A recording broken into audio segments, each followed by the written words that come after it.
मुझे आज तक समझा है किसी ने? रहने दीजिए इस बात को अम्मा बेगम कि मैं क्या हूं, मेरा अंदाज क्या है। आज तक आपने हमेशा फैसला किया है और मैंने उसे कबूल किया।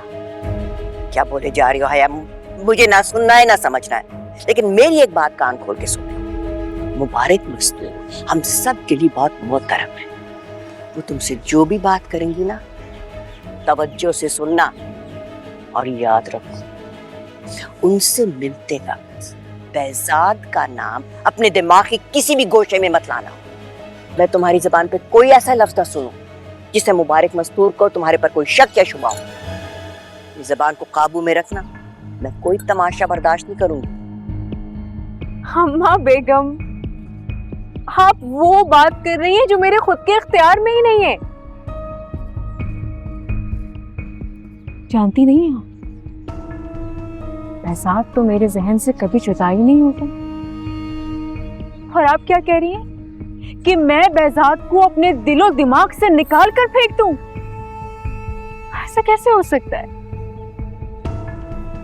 ठीक है, आपने कहा है ना कि मेरी जबान पर किसी के भी सामने बेजाद का नाम नहीं आना चाहिए, तो नहीं आएगा।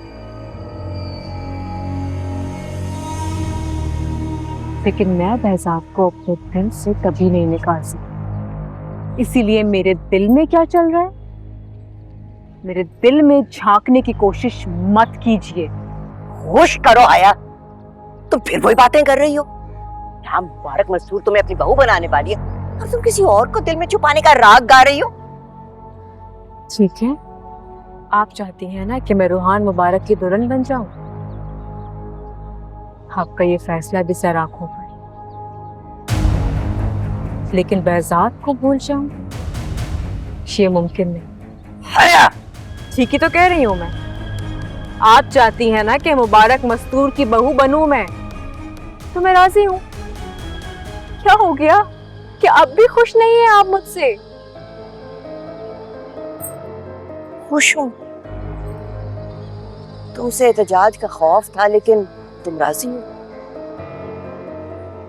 नहीं, जब मैं राजी नहीं थी तो आप परेशान थी।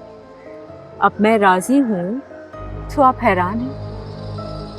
अरे हया की किसी बात पर तो खुश हो जाइए अम्मा बेगम।